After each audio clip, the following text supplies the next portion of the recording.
जय हिंद प्यारे साथियों, आप सभी का स्वागत है हमारे एक और नई बेहतरीन क्लास में। प्यारे साथियों, इसके पहले हमने जितने भी असम राइफल विद्यार्थियों को ट्रेंड किए हैं मैथ में भाई, उन्होंने कमेंट करके आप देख लीजिए 31-35 हज़ार व्यू गया है। उस पर आप देखिए, जाके कमेंट पढ़िए भाई। सभी विद्यार्थी बोले हैं कि सर आपका क्लास बहुत ही ज़्यादा फायदेमंद है, बहुत ज़्यादा लाभकारी है। जितने भी क्वेश्चंस आप कराते हैं पूरा का पूरा एकदम फोटो कापी एग्जाम में होता है। तो चलिए आज फिर ज़बरदस्त क्वेश्चंस लेके आए हैं भाई। इन क्वेश्चंस को हल्के में आप मत लीजिए, इनमें से बहुत सारे क्वेश्चंस आपके एग्जाम में फंसने वाले हैं। तो देखिए, ये पार्ट जो है 2 है, पार्ट 1 हमने शुरू कर दिया था, ये पार्ट 2 है भाई। चलिए भाई, अब हम लोग क्वेश्चंस को स्टार्ट करते हैं। यदि एक कार 72 किमी प्रति घंटा की चाल से चलती है तो वह 180 किमी की दूरी तय करने में कितना समय लगाएगी। देखिए भाई, कार का जो चाल है भाई, स्पीड है वो कितना है भाई, कार का स्पीड भी बराबर कितना है, 72। ध्यान दीजिए, 72 किमी प्रति घंटा। इसका मतलब क्या होता है, यह कार, ठीक है, 72 किलोमीटर चलती है कितने में भाई, 1 घंटे में। कितने में भाई, 1 घंटे में।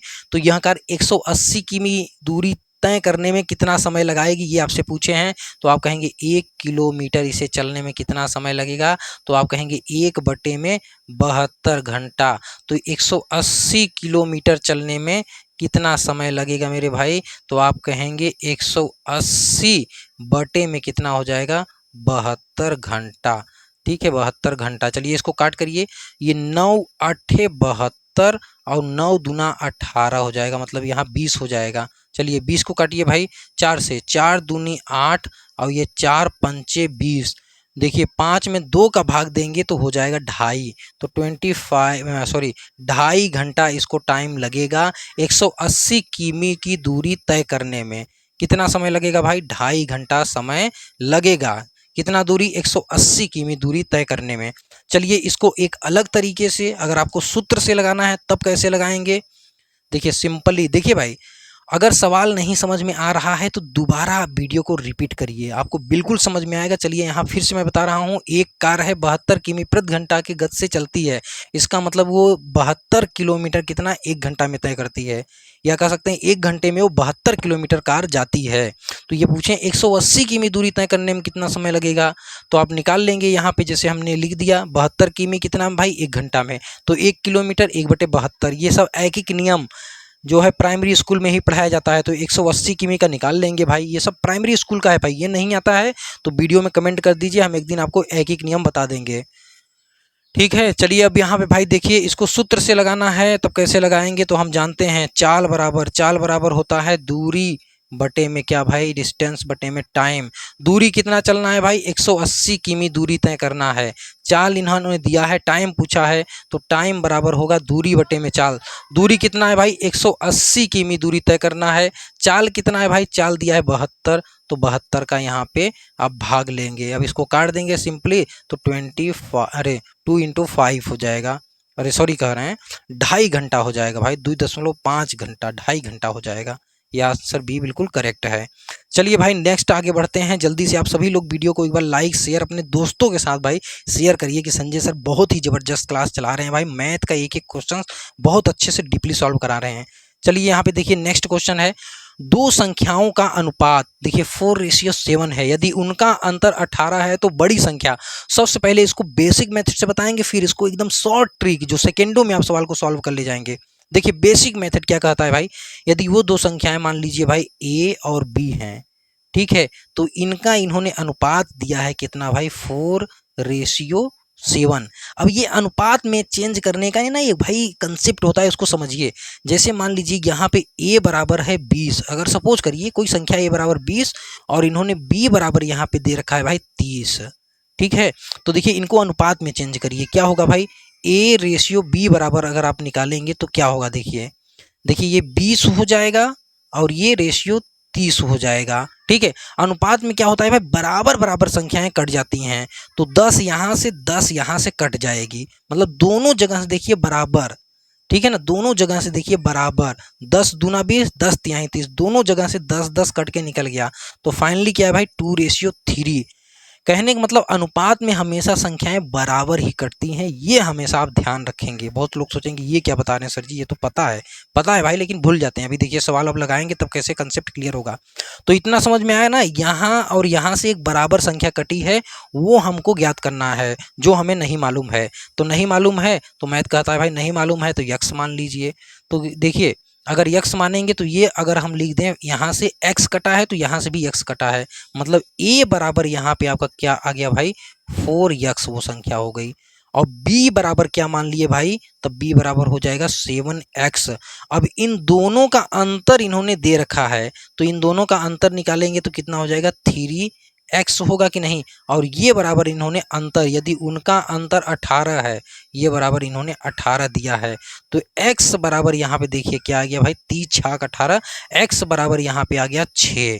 तो बड़ी संख्या पूछा है मतलब b का मान पूछा है, तो 7 × 6 और 6 सत्ते 42 हो जाएगा।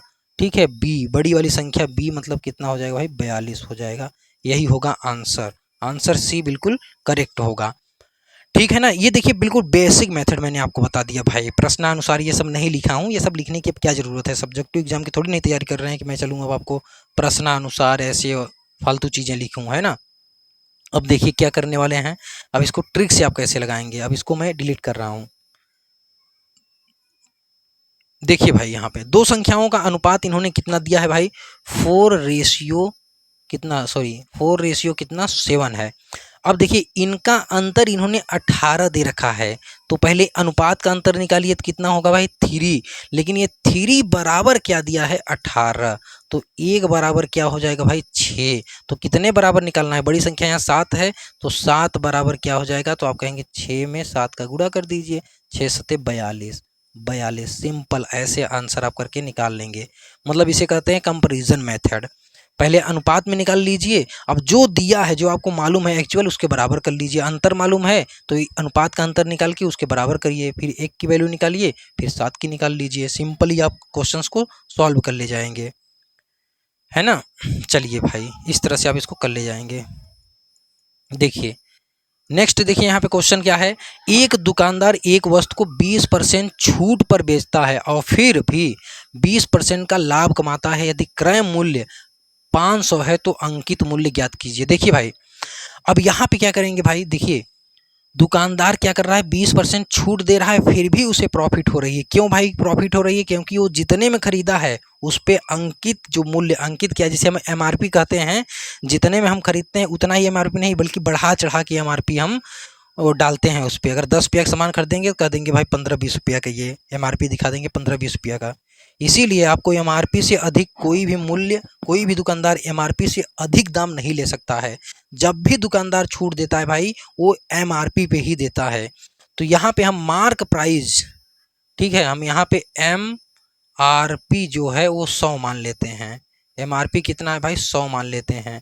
अगर ये 20% का छूट देगा तो कितने में मतलब वो बेचा होगा भाई, मतलब इसका जो सेलिंग प्राइस होगी वो कितना हो जाएगी, तब आप कहेंगे 20% छूट मतलब 80 रुपया इसका सेलिंग प्राइस है। लेकिन देखिए यदि क्रय मूल्य, देखिए यदि क्रय मूल्य 500 है तो अंकित मूल्य क्या होगा। अब देखिए क्रय मूल्य मतलब वस्तु को वो 500 में खरीदता है भाई और 20% का लाभ कमाता है, 20% का लाभ कमाता है मतलब 500 गुणा 120, 20% का लाभ मतलब कितना 500 का उसे 120% मिलता है ना, यही ना 20% का लाभ मतलब 500 का उसे 120% मिलता है भाई। तो 500 का 120% निकाल लेंगे तो 120 बटे में 100 हो जाएगा, ये 0 से 0 कट जाएगा, 12 पंचे 60, ये क्या हो गया भाई 12 पंचे 60, ये उसकी सेलिंग प्राइस हो गई। लेकिन हमारा जो है जब हम एमआरपी भाई 100 माने थे तब सेलिंग प्राइस तो 80 थी, लेकिन एक्चुअल में जो सेलिंग प्राइस है वो 600 है। तो चलिए अब इससे कंपेयर करा लेते हैं। तो इसका मतलब ये 80 बराबर कितना है भाई 600 है, 80 बराबर 600, तो 1 की वैल्यू यहाँ पे क्या होगी, तो आप कहेंगे 600 बटे में क्या हो जाएगा भाई 80। तो यहाँ पे 100 की वैल्यू मतलब एमआरपी की वैल्यू निकालना है, तो यहाँ पे 100 की जो वैल्यू होगी वो कितना हो जाएगी भाई 600 बटे में क्या हो जाएगा 80 और गुणे हो जाएगा ये 100 भाई। देखिए ये जीरो से ये जीरो काट दीजिए, ठीक है। देखिए इसको 4 से काटिए, सॉरी चलिए 4 से काटिए इसको, 4 दूनी ये 8 हो जाएगा और ये 4 से कटेगा तो ये हो जाएगा 25 और ये 2 तिहाई क्या हो जाएगा भाई 6 हो जाएगा, मतलब 30। अब 25 में 30 का गुणा करेंगे तो कितना होगा, 25 तिया 75, 750। एमआरपी कितना हो जाएगा भाई 750। इस वीडियो को आप एक बार जरूर फिर से देख लेंगे, है ना। ये 750 आंसर आपका हो जाएगा सही, ठीक, ये हो जाएगा भाई बिल्कुल करेक्ट आंसर।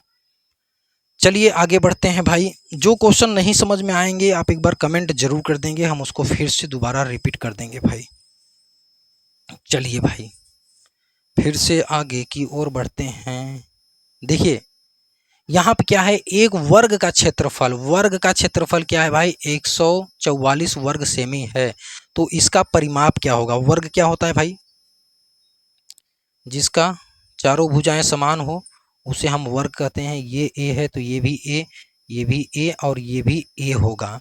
वर्ग का क्षेत्रफल क्या होता है भाई, लंबाई ये है चौड़ाई ये है, दोनों का गुणा करेंगे मतलब ए का स्क्वायर, भुजा का स्क्वायर बराबर क्या है 100 कितना है भाई 44 है, और 12 बराहियम होता है 144, तो ए बराबर क्या हो जाएगा भाई 12 हो जाएगा, ठीक है, जो भी हो सेंटीमीटर। तो हमें परिमाप चाहिए, मतलब चारों भुजाओं का योग, परिमाप मतलब चारों भुजाओं को जोड़ दीजिए, यही परिमाप होता है भाई। तो इसका मतलब चारों भुजाएं समान हैं तो 4a होगा इसका परिमाप, ठीक है। 4 इंटू क्या हो जाएगा भाई 12, 12 चौक 48, 40 8 48 सेंटीमीटर। दिया है कहीं भाई, ये दिया है 48 सेंटीमीटर, ऑप्शन बी। चलिए भाई नेक्स्ट देखिए, नेक्स्ट क्वेश्चन करते हैं। इसको स्क्रीनशॉट आप लोग लेते रहिए, वीडियो को बार बार देखिए भाई, कई बार देखिए। देखिए यहाँ पे भाई ये क्वेश्चन आप लोग कर सकते हैं। देखिए यहाँ पे क्या दिया है भाई 3x + 2y बराबर इन्होंने क्या दिया है भाई 18। फिर यहाँ पे देखिए x + y बराबर इन्होंने क्या दिया है भाई 7। अब किसी एक संख्या के बराबर इसको कर लीजिए। चलिए यहाँ पे हम y काट दे रहे हैं, ठीक है, y क्या कर रहे हैं काट दे रहे हैं, तो इसका मतलब 2 का गुणा यहाँ पे, तो 2 का गुणा यहाँ और 2 का गुणा यहाँ हो जाएगा, तो हो जाएगा ये 14। ध्यान दीजिए, अब देखिए इसको घटाइए, यहाँ माइनस हो जाएगा, यहाँ माइनस यहाँ माइनस, ये 14 है और ये 18, 18 में से 14 निकल जाएगा, कितना बचेगा भाई, तो आप कहेंगे 4 बचेगा, ठीक है 4। ये दोनों कट जाएगा, 3x में से 2x निकलेगा तो कितना बच जाएगा भाई x बच जाएगा। तो ये देखिए कितना आ गया x बराबर 4, x बराबर 4 आ गया। देखिए x + y बराबर क्या इन्होंने दे रखा है 7, तो y का मान यहाँ से क्या आ जाएगा भाई 3 आ जाएगा। अब देखिए इन्होंने क्या पूछा है x - y बराबर, तो x बराबर 4 y बराबर 3, तो ये कितना हो जाएगा भाई 1 हो जाएगा, ठीक, ये कितना हो जाएगा 1 हो जाएगा मेरे भाई, ओके। चलिए भाई नेक्स्ट देखते हैं क्वेश्चन।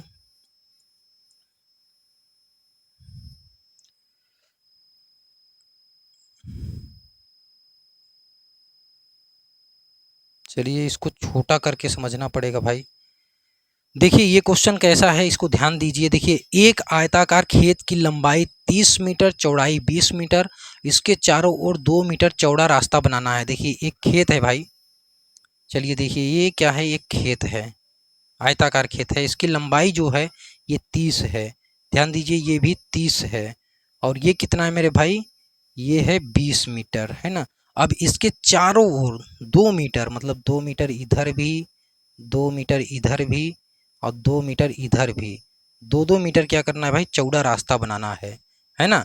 अब देखिए 2 मीटर इधर भी लंबाई बढ़ गया, 2 मीटर इधर भी लंबाई बढ़ गया, इधर भी 2 मीटर बढ़ गया, इधर भी 2 मीटर बढ़ गया। तो देखिए 30 में क्या करेंगे 4 जोड़ेंगे तो ये हो जाएगा कितना भाई 34, ठीक है ना। 2-2 मीटर दायां और बाएं बढ़ा, ठीक है, यहाँ भी चौड़ाई भी 2 मीटर बढ़ेगा, तो 2-2 4, तो ये हो जाएगा 24, ठीक है। तो रास्ते का क्षेत्रफल ज्ञात करना है। तो देखिए इसको मैं सॉल्व देखिए कैसे करेंगे। सबसे पहले आप इसके अंदर का क्षेत्रफल ज्ञात कर लीजिए, ठीक है, अंदर का क्षेत्रफल ज्ञात करेंगे तो कितना आ जाएगा, देखिए 30 × 20, ठीक है, छोटे वाला जो आयत है इसका क्षेत्रफल, फिर ये पूरा जो है इतना बड़ा जो अब आयत बन रहा है इसका क्षेत्रफल आप ज्ञात करेंगे। तो 3 दूना 600, छोटे वाले आयत का क्षेत्रफल कितना आ गया भाई 600। अब बड़े वाले आयत का क्षेत्रफल निकालेंगे, कैसे निकालेंगे भाई, तो आप कहेंगे बड़े वाले आयत की लंबाई अब है 34, ठीक है ना, कितना है भाई 34 है, 2 मीटर आगे पीछे हुई है, तो ये हो जाएगा भाई 34, फिर गुणा कर देंगे किसका भाई 24 का, ठीक है। चलिए कर लीजिए 24 का गुणा 34 में, तो 4 चौके 16 कहीं 6, 4 तिहाई 12, एक हो जाएगा 13, और ये देखिए 2 चौके 8 और फिर 2 तिहाई 6, देखिए कितना हो गया भाई, तो यहाँ लिख रहे हैं, यहाँ पे हम, चलिए इसको यहाँ पे लिखते हैं, तो देखिए 6 उतार लेंगे, अब 8 2 10, 1 11 कहीं 1, और यहाँ पे क्या हो जाएगा भाई 6 1 7, 6 1 7 और 1 8 हो जाएगा, ठीक है। बड़े वाले आयत का जो क्षेत्रफल है भाई, ये मतलब पूरा यहाँ से बाहर से लेके अंदर तक पूरा क्षेत्रफल जो है वो 816 है, और इस अंदर का क्षेत्रफल कितना है 600 है, तो 600 में से इसको घटा दीजिए, तो ये हो जाएगा भाई 216, कितना हो जाएगा भाई 216 वर्ग सेमी, मतलब ये अंदर का ये रास्ता का बस क्षेत्रफल आपको मिल गया, ये रास्ता का क्षेत्रफल, ये ऑप्शन बी बिल्कुल करेक्ट होगा 216। आई होप कि आपको ये क्वेश्चन बहुत अच्छे से समझ में आया होगा। चलिए अब नेक्स्ट देखते हैं भाई। देखिए नेक्स्ट यहाँ पे एक छोटा सा क्वेश्चन है, इसको आप लगा लेंगे तो सही है। देखिए 3a + 2b बराबर बटे में 2a + 3b, ठीक है, ये दिया हुआ है, ए और बी का रेशियो में मान इन्होंने दे रखा है, तो रेशियो में दिया है, दोनों में बटे में ही पूछा है, रेशियो में ही पूछा है वैल्यू, तो निकाल सकते हैं। ए बराबर क्या लिखेंगे भाई 2 लिखेंगे, बी बराबर 5, चलिए लिखिए 3 इंटू ए बराबर क्या 2 प्लस बी बराबर 5 लिखिए 2 इंटू 5, ठीक है भाई, 2 इंटू 2 और प्लस 3 इंटू 5, सिंपली आप कर लेंगे भाई। देखिए 2 तिहाई 6, 2 पंचे 10, ऊपर कितना हो गया भाई 16, 2 तिहाई 6, 2 पंचे 10 16, 2 दूनी 4, 3 पचे 15, 2 दूनी यहाँ पे 4, 3 पचे 15, 15 4 कितना हो गया भाई 19, 15 4 19, 16/19, सी ऑप्शन बिल्कुल सही है भाई, 16/19 है ना, इसको एकदम सिंपली कर ले जाएंगे। चलिए भाई आगे देखते हैं। आगे देखिए क्या है भाई, एक बहुत ही जबरदस्त सवाल यहाँ पे देखने के लिए मिला आपको। देखिए यहाँ पे क्या है भाई, एक पाइप 15 घंटे में एक टंकी को भर सकता है और दूसरा पाइप 10 घंटे में, दोनों पाइप एक साथ कितने समय में टंकी को भरेंगे। देखिए एक पाइप कितने में भाई 15 घंटे में, ठीक है, एक कोई पाइप है कितने में 15, और दूसरी जो पाइप है 10 घंटे में भाई भरता है, ठीक है ना, तो इन दोनों का एलसीएम क्या हो जाएगा भाई 30, मतलब 30 मान लीजिए टंकी की कैपेसिटी 30 है, तो इनका इफिशियंसी भाई, इस पाइप की इफिशियंसी कितना है, तो आप कहेंगे 15 दूना 30, 2 इफिशियंसी, और इस 10 वाले की 3।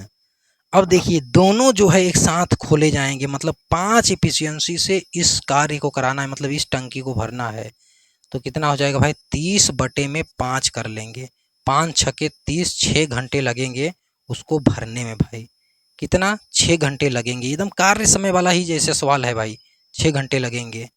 चलिए आगे बढ़ा जाए। ओके डियर, तो आज बस इतना ही, बहुत ही अच्छे क्वेश्चंस, काफ़ी अच्छे क्वेश्चंस आपको सॉल्व कराए हैं। जो क्वेश्चंस ना आया हो, अगर आप चाहते हैं कि स्पीड, क्योंकि भाई आप एग्ज़ाम आपके बहुत ज़्यादा पास में आ गए हैं, इसलिए थोड़ा हम स्पीड करने की कोशिश कर रहे हैं, अगर आपको लगता है कि थोड़ा हम कम स्पीड मतलब और कम करें, स्लो करें, अच्छे से पढ़ाएं, तो आप कमेंट करके ज़रूर बताइए, अदरवाइज हम कंटिन्यू इस तरह से रखते हैं। ओके, तो आज की वीडियो में बस इतना ही रखते हैं। All the best for your bright and successful future. Bye bye, take care all of you, thank you for watching my video.